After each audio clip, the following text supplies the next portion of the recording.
Tapi teman-teman, periode pelatihan itu, kalau saya reflektif sedikit, kebetulan pulang ke pesantrennya dulu namanya Gajah Mada ini. Jadi saya ingin refleksikan apa yang selama ini menjadi tantangan di Jakarta, bekalnya didapatnya ketika masa pembelajaran. Dan pada masa pembelajaran itu boleh tepuk tangan buat Gajah Mada. Oke.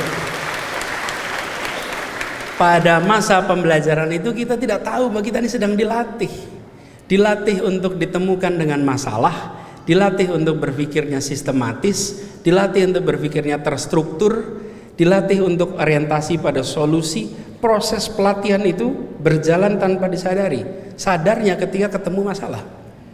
Karena itu buat teman-teman semua, sungguh merugi bila berada di Jogja, apalagi di Gajah Mada, dan hanya dari tempat kosan, dari rumah ke kampus saja tanpa mengerjakan kegiatan lain. Jadilah mahasiswa yang sibuk, jadilah mahasiswa yang kekurangan waktu, jadilah mahasiswa yang kerepotan mengatur jadwal. Kalau mahasiswa santai, Anda sedang bermasalah. Wes, lihat jadwal masing-masing. Siapa yang santai ini, teman-teman? Ada yang pencinta alam nggak di sini? Ini bukan masalah, pencinta alam bukan masalah. Ada yang pencinta alam? Ada, atau gini dah, ada yang suka naik gunung? Nah, naik gunung ya. Apa yang menarik? Teman-teman kalau naik gunung, berangkatnya jam berapa?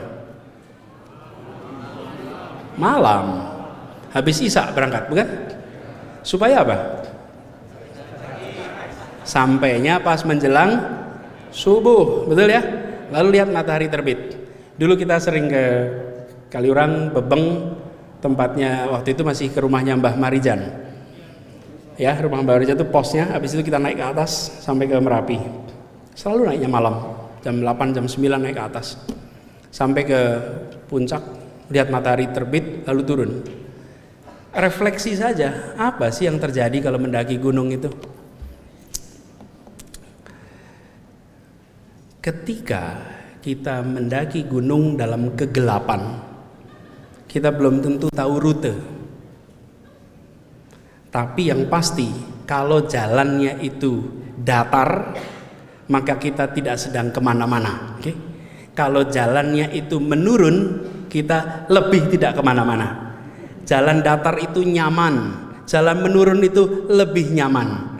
Tapi kalau jalan kita mendaki, kita tahu bahwa ini pasti menuju ke puncak. Dan mendaki itu pasti berat, mendaki itu pasti penuh tantangan. Tapi mendaki itulah yang mengantarkan kita ke puncak-puncak baru yang bisa kita raih.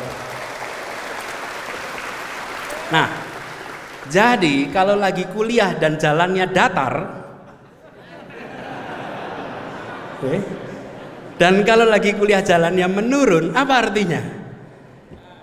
Sedang tidak kemana-mana. Insya Allah yang memilih hadir ke tempat ini adalah orang-orang yang selalu siap memilih jalan yang mendaki. Loh, Anda kan bisa aja di rumah nonton santai, bukan? Anda memilih datang. Sama, saya waktu itu kalau biasanya dulu dialog Ramadan itu harinya Minggu. Kita lihat zaman asal hari Minggu. Hari Minggu kita datang, duduk paling depan. Waktu itu tidak punya mikrofon dan alat-alat ini, nyatet. Kepuasannya adalah ketika berbicara, mendengar langsung dari pembicara-pembicara yang datang dari Jakarta. Dan inilah teman-teman semuanya contoh, saya refleksikan apa yang kita alami di Jakarta dengan apa yang menjadi pengalaman ketika masa-masa kuliah dulu.